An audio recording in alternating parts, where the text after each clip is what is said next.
Mental math class 8 मैं हूं हरी sir और आप सभी बच्चे देख रहे हैं आपका अपना यूट्यूब चैनल चलो कदम बढ़ाएं। आज हम करने वाले हैं बच्चों स्क्वायर एंड स्क्वायर रूट का नेक्स्ट पार्ट। आप सभी बच्चे वीडियो को पूरा देखें, देखकर स्किप ना करें और सीखें और प्रैक्टिस शुरू कर दें। आइए करना शुरू करते हैं क्वेश्चन नंबर 23। तो क्वेश्चन नंबर 23 क्या कहता है ये देखिए आपके सामने हम करने वाले हैं क्वेश्चन नंबर 23। देखो क्या कहता है क्वेश्चन, बहुत इजी क्वेश्चन है बच्चों। In an examination a student has to score 40% marks. ठीक है, एग्जामिनेशन में एक स्टूडेंट ने ठीक है 40% जो मार्क्स है वो लेने हैं, मार्क्स टू पास करने होने के लिए। ठीक है ना, ही गेट 65 मार्क्स, उसे लेकिन मिले कितने 65 मार्क्स मिले, ये परसेंट में है, ये डिजिट में। एंड फेल्ड बाय 15 रन, और 15 रन से फेल हो गया।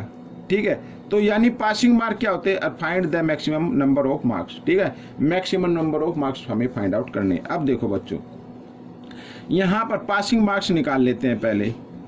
ठीक है ना, पासिंग मार्क्स कितने हैं भाई, 65 मिले।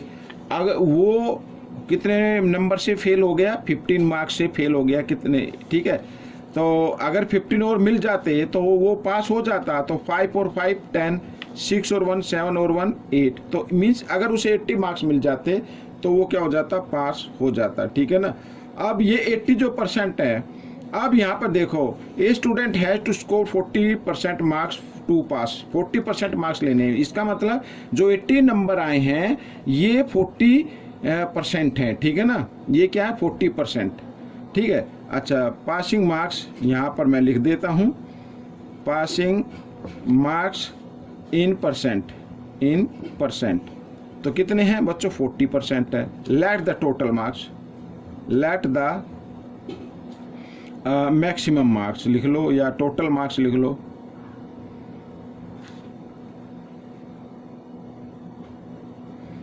Equal to x. ठीक है, ये अब हमें निकालना है 40% of X is equal to किसके होना चाहिए, 80 के इक्वल होना चाहिए, तो एक्स की वैल्यू आ जाएगी। ठीक है ना, आइए आगे कर लेते हैं। तो 40% का मतलब 40/100 इंटू एक्स इक्वल 80। ठीक है, एक्स की वैल्यू निकालनी है, तो 80 100 इधर डिवाइड में इधर आकर मल्टीप्लाई में आ गया और 40 किस में आ गया, डिवाइड में आ गया। तो 0 से 0, 4 1 जा 4, 4 2 जा 8, तो 100 2 जा 200, तो मैक्सिमम मार्क्स है बच्चों 200। ठीक है, 200 में से अगर वो ये जो 40% है तो 200 का 40% 80 होता है। ठीक है, आइए करते हैं क्वेश्चन नंबर 24। क्या कहता है क्वेश्चन 24, इजी है। ठीक है, what is the resultant discount which is equal to, resultant discount find out करना है जो इसके इक्वल है। ठीक है, यहाँ पहले 50% डिस्काउंट किया गया है, फिर प्लस 20% डिस्काउंट गिवन है। अगर हम इसको ऐड करें तो ये तो 70 हो जाता है, लेकिन इस तरीके से नहीं निकलता है। ठीक है ना, ऐड नहीं करना है। अब आपको तो दिखाई दे रहा हो ना भाई, 50% पहले डिस्काउंट मिल गया, 20% बाद में मिल गया, ये तो बच्चों 70% होगा। नहीं, ऐसे नहीं करते। ठीक है, हम क्या कर लेते हैं, लेट द मैक्सिमम, जिसका निकालना है 50%, लेट द अमाउंट 100 मान लेते हैं, late the amount.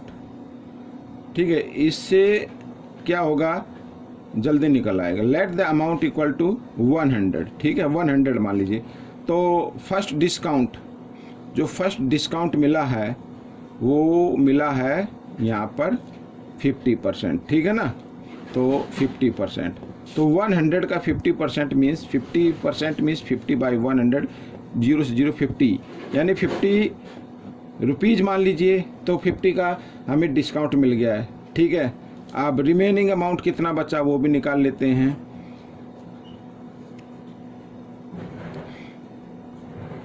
Remaining amount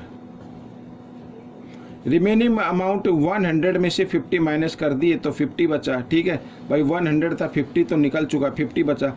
अब 50 का सेकंड डिस्काउंट निकालना है। सेकंड डिस्काउंट कितना आया बच्चों, 20%।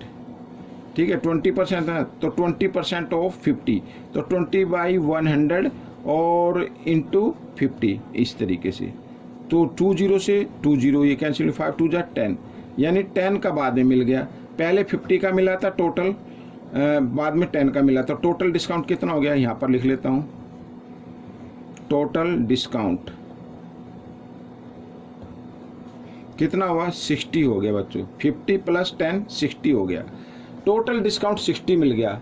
अगर क्योंकि हमने ये शुरू में किससे लिया, 100 से लिया, तो इसका मतलब ये क्या होगा, रिजल्टेंट डिस्काउंट 60% आएगा। अगर हम ये निकालें वो ये 60 जो है ना, ये 100 का कितना होता है, ठीक है ना, ये तो होता है बच्चों 60%। क्या होता है, 60% होता है।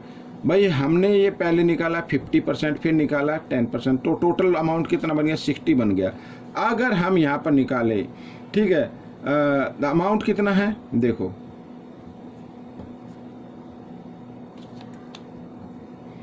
द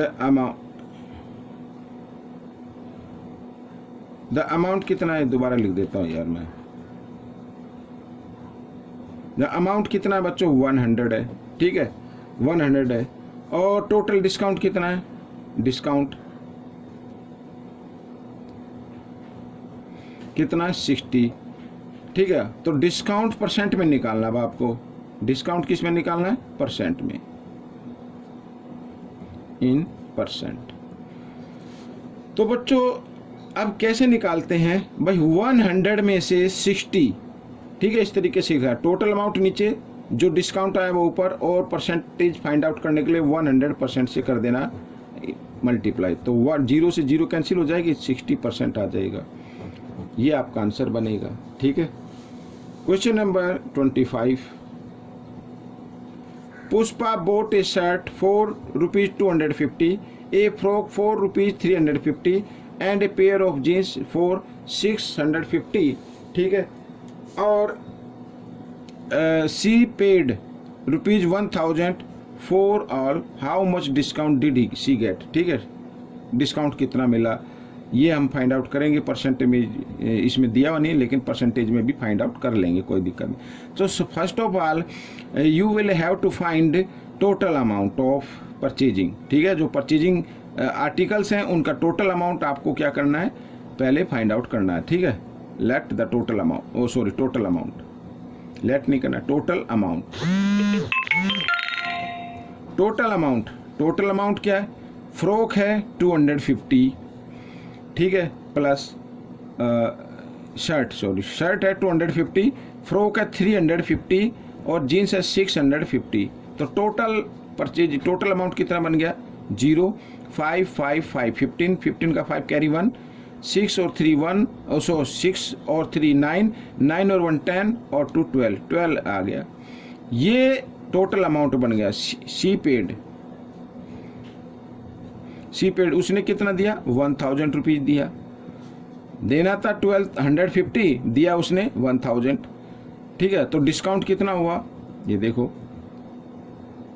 डिस्काउंट कितना हुआ, जो बिल बना है, जो पेमेंट करनी थी उसमें से जो उसने पेमेंट दी है उसको माइनस कर दे तो 250 आ जाएगा, इतना डिस्काउंट मिला। अब ये अगर परसेंटेज में फाइंड आउट करना है तो हम इसको कर लेते हैं, डिस्काउंट इन परसेंट। तो डिस्काउंट ऊपर, ठीक है, और टोटल जो परचेजिंग की लिस्ट थी, परचेजिंग की कॉस्ट थी वो नीचे ये वाला, और इंटू 100%, ठीक है। तो इस तरीके से हम इसको करेंगे, 0 से 0 ये कर दीजिए, 25 1 जा 25, 25 5 जा 125, और यहाँ पर 20 पे कैंसिल हो जाएगा, तो 20% का डिस्काउंट मिला, ठीक है। ये क्वेश्चन आपका सोल्व हो गया इस तरीके से। आइए करते हैं क्वेश्चन नंबर 26। ये रहा आपके सामने, क्या कहता है, इसको थोड़ा मैं जूम, हाँ ऐसे कर लेते, ठीक है। आइए देखो, the price of a computer is ₹25,000, the he sales tax, अच्छा the sale tax charge is 12%, find the amount to be paid by it, ठीक है। वो अमाउंट हमें फाइंड आउट करना है जो इसके लिए दिया जाएगा। तो यहाँ पे ये कॉस्ट प्राइस है, ठीक है। क्या है ये? Cost price, the price of a computer, cost price लिख लेते हैं, cost price of a computer equal to ₹25,000, ठीक है। और सेल टैक्स कितना है? सेल टैक्स कितना है? एसटी कितना है इस पे? 12%। तो 12% निकाल लेते हैं पहले। 12% ऑफ के लिए मल्टीप्लाई का साइन या ऑफ लिख लीजिए अभी, और 25,000 इस तरीके से। तो 12% मीन्स 12/100, ऑफ के लिए मल्टीप्लाई का साइन और 25,000 इधर लिख देना है, ठीक है। 20 से 20 और आइए अब कर लेते हैं मल्टीप्लाई। तो 0 है, 12 5 जा 60, 60 की 0 कैरी 6, 12 2 जा 24 और 6 30, ठीक है। मीन्स 3,000 उस पर क्या देना पड़ेगा? टैक्स। तो टोटल कॉस्ट प्राइस क्या होगी? Total cost price of computer, total cost price क्या हो जाएगी भाई? 25,000 का कंप्यूटर है और सेल टैक्स उसमें ऐड हो जाएगा, ये भी आपको देना पड़ेगा, तो हो जाएगा बच्चों 28,000, ठीक है ना। ये दिस इज द आंसर। इस तरीके से निकालना है, बहुत ईजी है। आइए करते हैं next question. The present value of a machine is ₹1,000, present है, its value depreciate every year by 10%, what will be its value after 2 year, ठीक है। 2 ईयर के बाद उसकी वैल्यू क्या रहेगी, ये हमें करना है। किस तरीके से? हम जैसे कंपाउंड इंटरेस्ट निकालते हैं उस तरीके से इसको फाइंड आउट करना है, ठीक है। क्योंकि इसमें डेप्रिसिएट हो रही है, मीन्स कमी हो रही है, तो इसमें माइनस का साइन लगेगा। फॉर्मूला क्या होगा? आपको क्या निकालना? अमाउंट निकालना एक तरीके से, यानी ये फॉर्मूला आपको अप्लाई करना है। P1 माइनस आएगा यहाँ पे, अगर हम कंपाउंड इंटरेस्ट निकालते तो प्लस का साइन लगाते हैं, लेकिन क्योंकि इसमें कमी हो रही है, ठीक है, डेप्रिसिएट हो रही है, तो माइनस का साइन और 1 यहाँ पर आ जाएगा क्या? रेट बाई 100 और इधर आ जाएगा टाइम, ठीक है। ये फॉर्मूला आपको अप्लाई करना है, ठीक है। अमाउंट आपको फाइंड आउट करना है। आइए करना शुरू करते हैं। तो प्रिंसिपल इसको 1000 को मान ले भाई, वैल्यू तो यही है ना, और 1 माइनस रेट क्या है? 10, ये 10 हो गया, और नीचे 100 आ जाएगा, और टाइम क्या है? 2। तो इस तरीके से आपको निकाल लेना। आइए आगे कर लेते हैं। तो 1000, ठीक है, इनटू, अब 0 से 0 कैंसिल हो जाएगी यहाँ पे, इसके नीचे 1 मान लो 10 और 1 का एलसीएम लेंगे, कितना आएगा? 10 आ जाएगा, ठीक है। क्योंकि एक तरफ 1 है, एक तरफ 10 है, तो इस कंडीशन में क्या करते हैं? दोनों को मल्टीप्लाई करते हैं, बोथ नंबर को, वही आपका एलसीएम होता है। और उसके बाद क्या करना है? After that you will have to cross multiply, ठीक है। 10 को 1 के साथ मल्टीप्लाई कर देना, 10 और माइनस 1 को 1 के साथ किया, 1 आ जाएगा। और क्योंकि ये 2 है यहाँ पर, तो इसको 2 टाइम्स आप लिख सकते हैं, इस तरीके से कर सकते हैं, कोई दिक्कत नहीं है, ठीक है। आइए 1000 और 10 में से 1 माइनस किया, 9/10, इधर भी आ जाएगा 9/10, ठीक है। 0 से 20 से 20 कट गए, 9 9 जा कितना होता है? 81। 81 को जब हम 10 से क्या कर देंगे? मल्टीप्लाई करें तो 810 आ जाएगा। तो बच्चों ये उसकी वैल्यू रह जाएगी आफ्टर 2 ईयर्स, ठीक है। आइए करते हैं क्वेश्चन नंबर 28। क्वेश्चन नंबर 20 क्या कहता है? Find the simple interest. Simple interest find out करना है बच्चों। ये अमाउंट हो गया रुपीज, ये टाइम हो गया, और इधर रेट है। तो सिंपल इंटरेस्ट निकालना है तो बिल्कुल इजी फॉर्मूला है, P into R into T by में 100, ठीक है, इस तरीके से। तो प्रिंसिपल है कितना? 7000, ठीक है, ये आ गया, और टाइम 3, रेट 10, कैसे आगे पीछे लिख लो, कोई दिक्कत नहीं है। 20 से 20 कैंसिल कर देनी है, 20 से यहाँ पर ये, ठीक है, इस तरीके से। अब 7 3 जा 21, 21 1 जा 21, तो 21 आ गया। टोटल 0 कितनी है? 1 और 2, 20 लगा दीजिए। ये आपका क्या आ गया? सिंपल इंटरेस्ट आ गया। क्या आ गया? सिंपल इंटरेस्ट आ गया बच्चों, ठीक है। ये वीडियो कंप्लीट हो गई है। आपको ये वीडियो कैसी लगी जरूर बताएं, और इसमें से सीखकर दूसरे बच्चों को जरूर सिखाना है। मिलेंगे नेक्स्ट पार्ट में। Till then, thank you.